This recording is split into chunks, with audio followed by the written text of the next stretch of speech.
Welcome to the Society Pod, a podcast for entrepreneurs, marketers, and leaders. Here's your host, Jessica Yarmy. Hey there, everybody. Welcome to this week's episode of the Society Pod. My guest today is the president and chief brand officer of the fastest growing fitness franchise in the country. We're talking Inc. 5000 ranking, Franchise 500 ranking, like all of the things. And she's set up for another huge year of growth this year in 2025. Welcome to the show, Kamille McCollum. Thank you so much for having me. I'm excited. It's been a crazy busy year. Exactly. But I think it's a good time to zoom out because you guys are at this like pivotal time of change and growth. But before we go like so far into like BODYBAR world, I kind of want to stay in Pilates world with you for a moment because you used to be a runner and then you kind of like evolved into this Pilates queen. Like, how did that evolution happen? I tried my first class and I was sold, really, truly. I still enjoy running. It's one of those things where I can put on a pair of tennis shoes and just go work out, which is amazing. But I just loved how Pilates would work my muscle groups in so many different ways. When I'd run, pretty much my quads, my calves, that's about all I'm working. I found that when I started doing reformer Pilates, it just made me faster, which of course I liked. And it made it where I reduced my risk of injury because I was more flexible. I wasn't as clumsy. I just really fell in love. It was almost like having a personal trainer in a group class. But you don't have to pay for a personal trainer. You're paying for group fitness. You get to push yourself and challenge yourself throughout class, which is something that I really enjoy as just an athlete and someone that has always been a competitive person. I started it was a little bit over 10 years ago. And that was really before Pilates had the boom that it's experiencing right now. And I love seeing how it's grown. Like, people are finally getting it. They realize that this full body workout is not only a great workout, but it just helps with your quality of life going forward. I feel the same. If you're committed to it, you almost carry yourself differently. Like, you walk differently. Your posture is different. Your overall way of moving is different. And I would by no means say I'm a Pilates diehard now, but I love it from a like pepper it in. If I'm like overtraining in one area, throw in Pilates and you kind of still feel like you're doing something, but it's working completely different muscles. Absolutely. I do think the arc of Pilates is interesting because early on, Pilates captured the Pilates enthusiast and the person who's going to do Pilates every single day. But now we are seeing that person who's going to come in like once a week, twice a week, more of like the cross training kind of user. Are you seeing that on your end? Absolutely. It's so funny you brought that up because my dad, he's 72 and he just got asked by Runner's World. He had submitted some information about his kind of running history and they selected him to be part of this Brooklyn half marathon. And they were like, we would love to like send you personal training schedules and all of these things. So now I am talking to him about come and take Pilates one day a week minimum. We're going to follow your story and how that affects your training for this half marathon at 72 years old. I have clients that go to our locations that they run marathons, half marathons all the time, but they bring in Pilates to fire up those muscles that they don't get to have during running. We see that a ton also with people that they might do Orange Theory or even box gym, but then 2 days a week they get their Pilates in.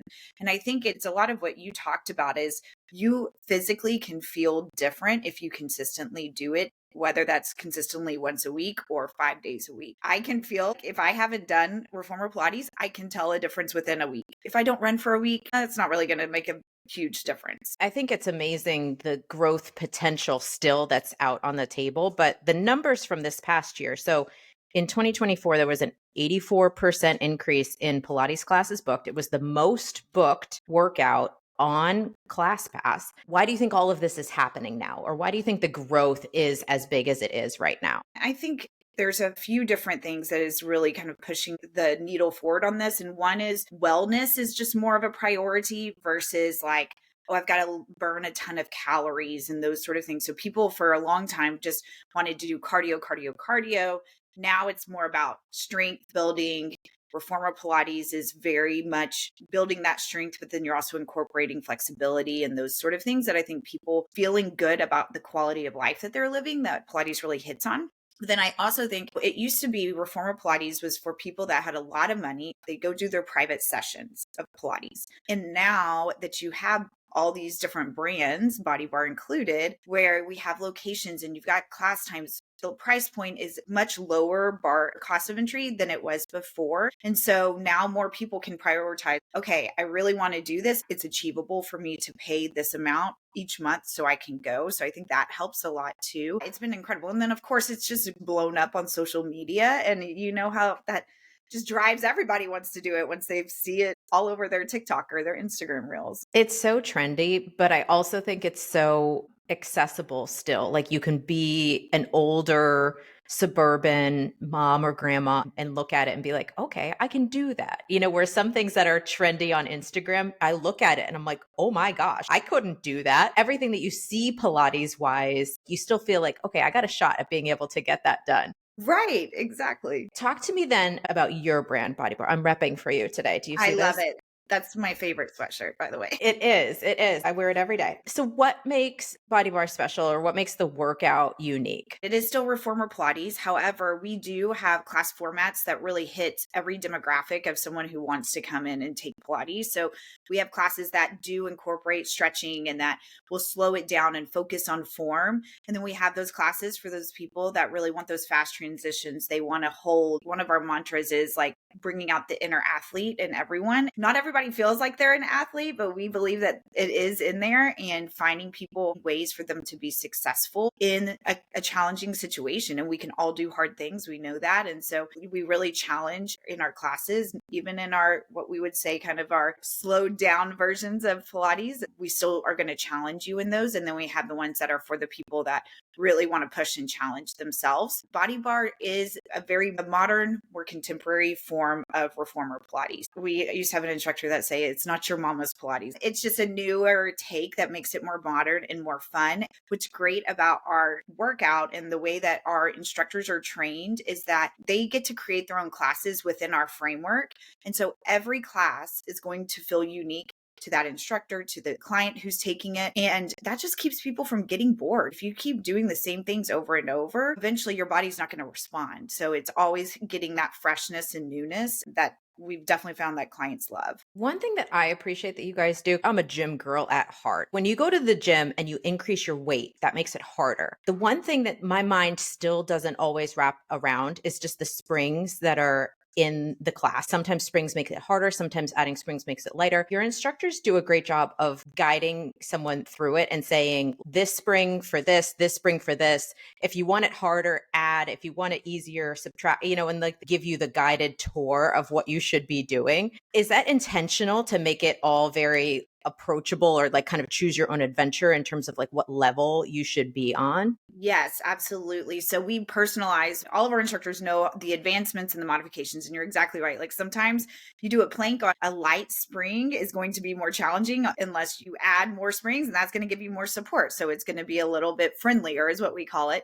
So our instructors are trained to do that, but it is exactly what you said. It's to personalize that workout for that individual that day. When a client walks in, we don't know. They might have already worked out once that day, or maybe this is their 5th workout of the week. They need to listen to their body. And that's something I always say when I teach is like, I'm here to push you, but you listen to yourself. If you need to take a break, you take your break, and then you get right back into it. And I think that that really does help that member feel like, hey, even if I am a beginner, then I can still take these classes that might be a little bit challenging because the instructor is going to coach me through how I can take this, still be safe, still be successful, and get what I need out of it. Because then you really have a situation where you could have athlete on one end of class and beginner on the other end of class. They both could do the same workout and get a good workout for them. Exactly. I've been in classes where there was someone in their 70s and a 21-year-old, and then all ages in between. I think one time we were doing a video shoot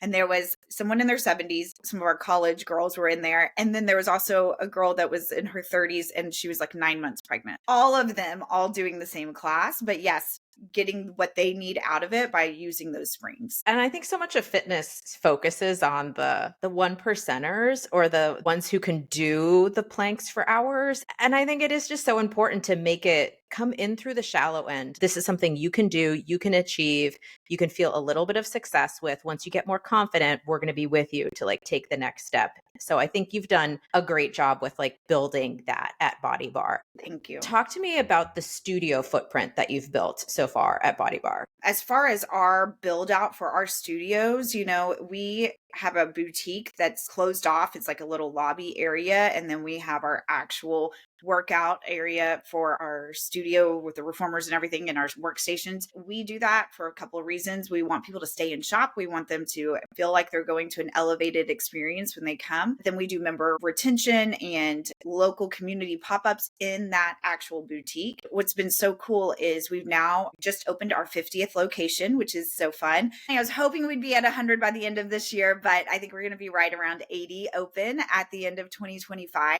What we've seen is across the US, I get to go visit in all these different places. That community building that happens in that boutique area is the same across the board, whether I'm in Florida or in California or in Texas. That is something that environment, those relationships that we build, tell our instructors to build relationships with the clients, have the clients build relationships with each other, managers, all of the things, because just like you said, so many people just focus on that 1% of the people that want to come and work out. Not everyone's like me. That's like crazy. And like, if I don't work out every day, I'm going to lose my mind. So some people need to be driven sometimes by other reasons to come to work out. And a lot of times it's the people that are there. So having that time where you can come in and just talk to the person at the front desk while the other class is happening is just really, really important. And it's been very successful for our business owners. And it does become like a little family. Yes, absolutely. We call it the BODYBAR family all the time. So you guys are a franchise. So if someone were to be thinking about joining a franchise, why would somebody join the BODYBAR Pilates franchise family? We just had 4 ladies out earlier this week that are looking to open Body Bars. I can tell you exactly what they said. They said, you guys, your support team, and Matt and myself, who is my husband, as you know, and my business partner, we are genuine people that truly care about the success of the franchise owners that are in our system. It's not just a number for us. It's actually like we want Body Bar to provide for them the quality of life that they want to live. And owning a Body Bar is so freeing. It's so fun. Business ownership is not always easy, but you get to make a great livelihood off of doing something that hopefully you love, which is people and health and wellness. Our margins are phenomenal and we are able to really help support throughout the whole process. As soon as you sign a franchise agreement, all the way through from construction, real estate, we're holding your hands the whole way. And then we teach you the processes to be successful. The ladies that were here, they said, when we talk to the franchise owners in your system, they said, if you follow what they say, you're going to be successful. Like, that's it. That's as easy as it is. If you are thinking about, I want to open a business of my own, yes, you can absolutely open something all by yourself. But the great thing about a franchise is you don't have to recreate the wheel. We have it all planned for you. I love that you are kind of welcoming to all different ages and experiences. And obviously, like Pilates as a modality largely appeals to a female consumer. And you just said you had 4 women who came in to like learn more about the franchise. As a whole, let's say 30% of franchise owners are female. So why does your system seem to really like have these increased numbers of women franchise owners? I just love it. It's so awesome. I think there's a couple of things. First of all, hopefully times are changing. We're going to see more women represented across the board in all different C-level positions and business ownership. But I do think also me being kind of the face of the company, other women can identify like, I'm a woman too. I could do this. And then once you do start bringing in these very strong, smart, business-minded women to come in and lead, they're just going to continue to attract other women like that. That's really been how we've been able to grow is these other women just, oh, she's doing that. I can do that too. I can leave my corporate job that I'm so over and go own my own BODYBAR Pilates studio and be successful and have a great quality of life. Like, done, check. And we try to highlight the women that are in our system that are so successful. They deserve the attention that they should be getting. It seems like you have more than half of your owners are women. What's the percentage? All of our locations have women owners. Just some of them might be, they're married and their husband is involved. But I would say out of our locations, the ones that the woman is the main driver of the business and the main operator or manager of the team, it's probably about 80% of our system. And that's out of 68 owners, I believe. Yeah, and that's so high compared to industry average. I think the other thing, in addition to like kind of representation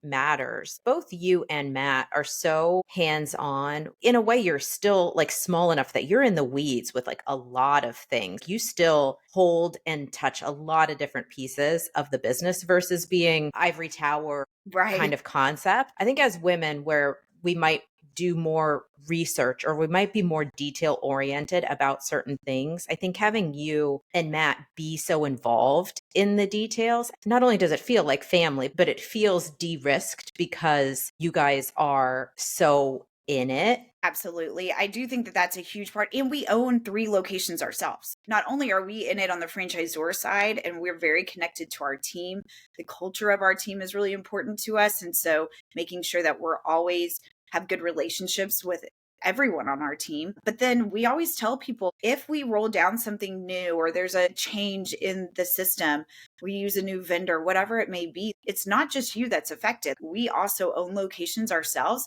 And they're not corporate locations, they're franchise locations. They pay royalty. We're pushing our managers to sell memberships. All of those things are happening too at our level across the board. I think that helps people realize like, okay, they actually do care about what's happening. I'm not just complaining to someone that doesn't get it. We get it. Yeah, for sure. I think that level of involvement is important, especially for a new franchise owner who doesn't have a portfolio of existing franchise businesses that they're a part of, to have that level of involvement from you. And I know you spend a lot of time one-on-one with the owners still. When you get to a bigger system, it's really difficult to get one-on-one time with people who are as involved in the business as you guys are. Yeah. As you think back to like your journey to get to here, did you ever feel like you had this like entrepreneurial like drive in you, or did the entrepreneurial thing kind of find you?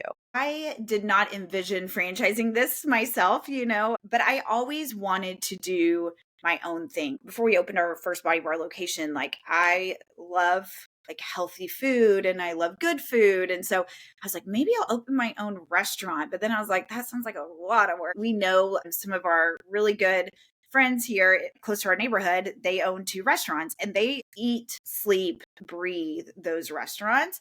And I was like, well, I don't want to do that. But I've always just wanted to do something where it was my baby and it was something that I could control how things were going to be done. And so I think I always had that. Now, I never imagined that it was going to become something like this, which is crazy. I mean, people ask me all the time, like, did you know? And I'm like, no, I didn't. I mean, we thought, we'll open 3 locations. That's a lot. I mean, for someone to even do now at this point, it's been really exciting. I think Matt and I balance each other really well in our roles here. He's very much of a people person, but he also enjoys really getting into the spreadsheets and really diving into all the things that I don't always enjoy. And I love the people, the experience. I'm very much well, how can we have fun doing this? Because why do it if it's not fun? We balance each other well, which helps our culture of our HQ team to do really well. And then it also our franchise network. You've been to our conference. I think that they have a very great balance of that vibe too. The other event that I've gone to is your like anniversary party where your daughters were there. This becomes a full family affair. So you work with your husband, your kids will truly like participate with you, at least to some degree. Yeah. What are the like pros and cons of that setup? So the pro is it's so fun to think about building something that your kids could eventually studio level, they could take over, they could run, they could open their own location. That is such a dream come true. It's really cool, but it is nonstop. Matt and I have to be like, okay, at 9:00, it's no more talking about work because we could talk about it all day long. It really seeps into every part of our life. When you're having fun, then it doesn't feel like you're talking about work all the time. You're talking about how can can we make things better? How can we do things more?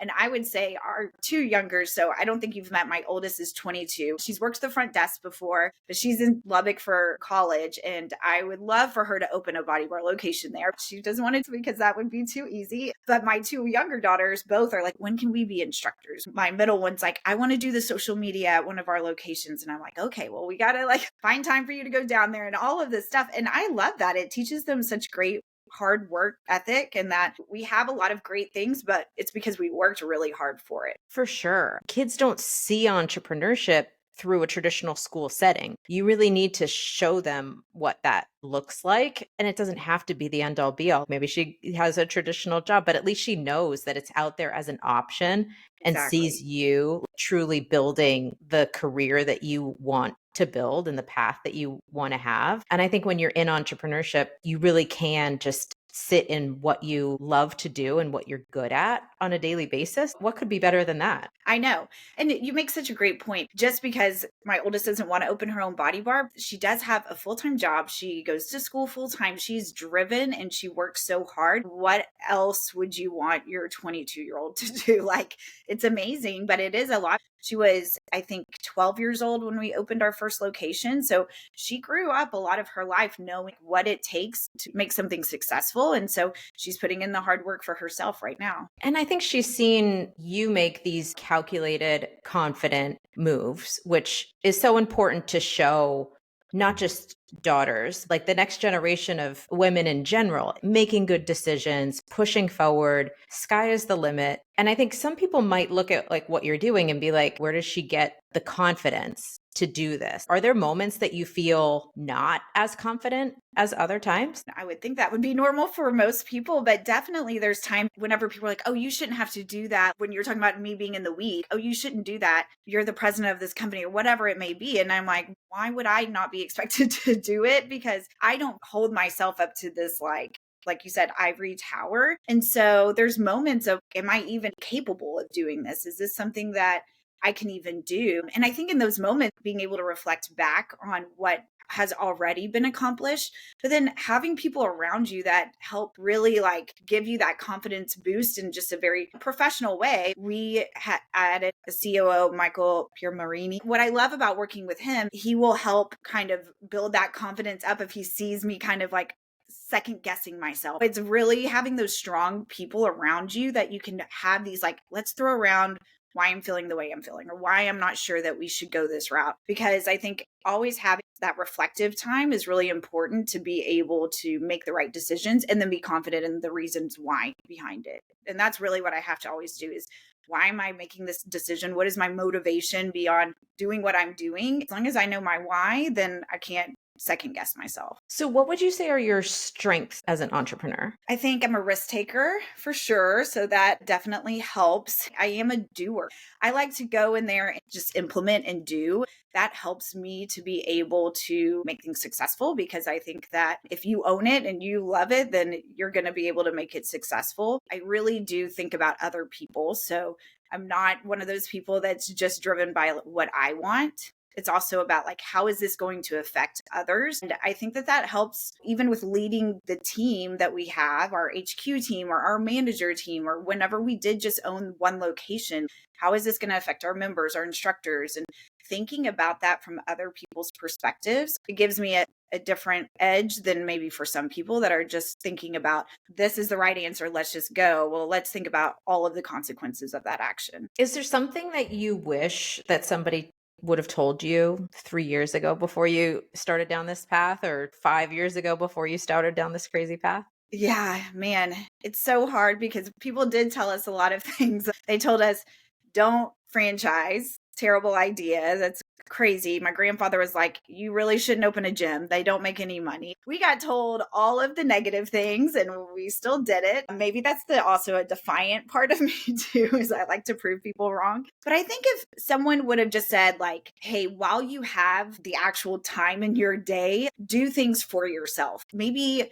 get a business coach, a life coach or something like that, that could help. I have all these friends that are also very successful. Every week they go to their life coach and they professionally grow. And I'm like looking at my calendar, like, when could I even put that in? And I wish I would have done that more on the front end instead of trying to like just be more proactive than reactive and taking care of those kind of things. I do always find time for myself to work out. So that does help me to just stay balanced. It's always hard with those questions because I'm like, if someone would have told me something, but it would have changed the course of what we're on. And we're on such a beautiful course right now. Well, and it's interesting that you got negative feedback early on. When people ask me, what advice would you share, especially to other women? Because I think sometimes when you hear something negative, you'll really take it in. You'll pay attention to everything negative in order to like put together a risk profile. But sometimes it's the negative that shows you what you really should do.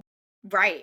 And that's an interesting thing that you were able to navigate. And maybe you navigated it also because you had Matt's voice in the conversation to say, like, okay, if both of us feel this way, like, or both of us feel that it's right to franchise it, we're just going to like run forward. When we decided to franchise, we educated ourselves. We went to conferences, we met with people in the industry, and we really felt like there wasn't another second big mover in reformer Pilates at the time. And so we felt like we should be that second one. It was a thoughtful time for Matt and I because we did have young kids. They were 3 and 4, plus our daughter that was a teenager at this point. We were like, this is going to change our life in many ways because we're going to be leading a whole system and trying to spread a brand across the United States. But it was one of those things where it's like challenge accepted. Let's do this. I think you're right. Having both of us be able to talk through that together. We've spent many nights just having conversations of like, is this the right choice? Is this the right person that we hire? All of those things, and having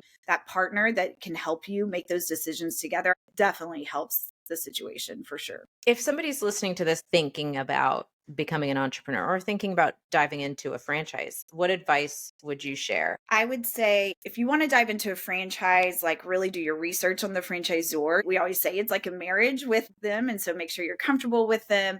Talk to other franchisees in the system and make sure that they feel supported and that they are being successful. If you're just wanting to start your own business in general, I think doing market research is huge, making sure that you are really educating yourself on, is this something that not only can be successful, but is going to give me a good quality of life, and whatever that looks like for you, that looks different for everyone. Really making sure, and yet I see a lot of things that happen that I'm like, seems like this is something you could have researched a little bit more and not made this mistake. Just really educating yourself. And that, I think a lot of times too, a lot of entrepreneurs are very impulsive. They make a decision and they just are like, let's just do it. Sometimes you have to slow down and you have to make yourself be patient and get all the information that you need to make the best decision possible before you just jump in and do that. As you've jumped in and just done all these things, it seems like it's been a lot of like rainbows and unicorns. Has there been a setback? And what have you done either personally or professionally to like get yourself back into a comeback kind of season? Yeah.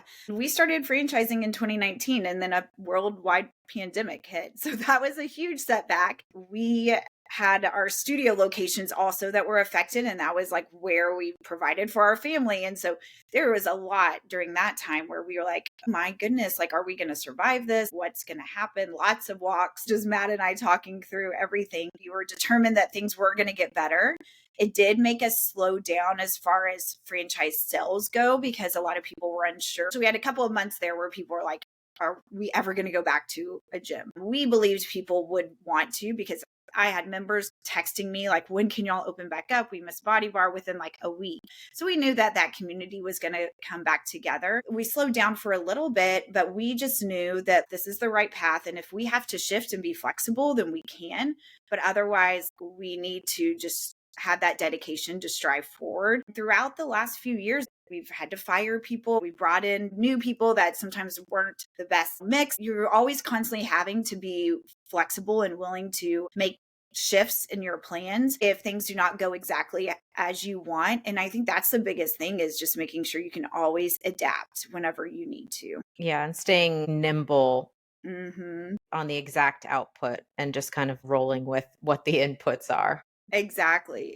And just professionally, whenever I run, I like to listen to podcasts or books and stuff like that, just to continue to have that positive educational speech going on. So listening to Brene Brown's Dare to Lead podcast, and I love her and I love all her different guests that she brings on. And I think that's a huge thing professionally, that Like, you don't ever want to get to a place where you're like, okay, I'm done. I know it all. We want to continue to evolve and educate ourselves, not only for the business that we're doing right now, but for the future. For sure. Are there specific goals that you're working toward personally or professionally? Professionally, I was hoping for 100 locations open. We're not going to quite get there because of real estate and wonderful landlords. We want to get where we have 500 locations across the United States, if not more. Love 750. We want to, in the next couple of years, start looking at how can we expand internationally and what does that look like and where do we want to go. Also continue to add to our team so that we are providing an amazing workplace for people that are helping support these franchise owners, because with all those locations sold and opened,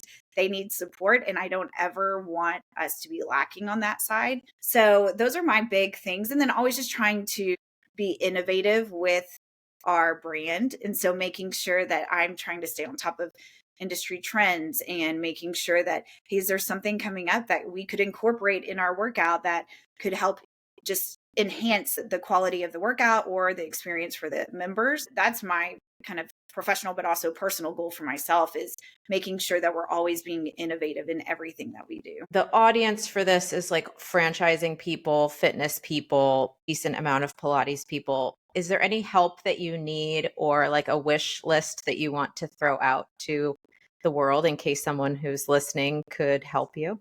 Hey, just spread the word about BODYBAR. That's what I want them to do. If you're someone that's in the franchising world, and whether you're looking at selling franchises, like if you're a broker, a business broker, like definitely mention BODYBAR. We have a lot of owners that would validate that they made the best decision of their life by opening a BODYBAR. And then I think just continuing to network with each other. You and I met at a happy hour, getting to really lift each other up and help each other. I'm more than happy to help any other brands that would want to collaborate with me or with BODYBAR. We're all in this together. Let's all try to be successful and impact people's lives in a positive way and do it together. For sure. I think that's so important. You're not just on your island. There's people who are always willing to help if you reach out. And I think people are afraid to reach out for whatever reason. It's great that you're open to collaborating. We covered a lot of ground, but is there something that's top of your mind that we have not talked about that you want to put out into the world? Oh man, we just got off of our conference check-in call where we're starting to plan our conference for September. Just thinking of breakout sessions and the support that we want to give our franchisees. I felt very blessed that we have so many amazing people reaching out to us saying like, hey, can we be involved? Can we help? And can we do this? And so right now I'm just thinking like, wow, we're just in such a cool place. I always say like we're a little piece of light in someone's day. Our studios are, and our business model is really, truly, like, it takes hard work, but it's worth it on every moment. And so if you're wanting to invest in yourself, whether it's to work out or in a business, or if you just professionally want to grow, like definitely reach out to us, and anyone on our team would be happy to have a conversation with you and be able to, if you're local, I'll go grab lunch with you, or you can come take my class. Or a Pilates class. That's right. That's right. I still teach 1 day a week. So anyone that's in Fort Worth is invited. I just went to the Dallas meetup event last week and I met a number of amazing people there. And 2 of my follow-ups, I was like, do you want to grab coffee or do you want to do a Pilates class? I love that. I know. I think it's going to be the new way that we like make connections in 2025. That's how we're going to fit in our workout time. Totally. And really my big dream, and I think I've told you this before, is like, instead of saying, I missed my Pilates class today, someone says I missed my BODYBAR class today, because it will just be like, I Googled it. That's the only name you need to know. All right. Well, I will drop the first class link into the show notes. I'll drop the franchising link into the show notes, and you can learn all you want about BODYBAR there. And I'll drop some information about Kamille as well. Kamille, thank you so much for sharing all of this insight with us today here on the Society Pod. Awesome. Thank you so much for having me. Go BODYBAR. Yay. Thanks, Jessica. We hope you enjoyed this episode of the Society Pod.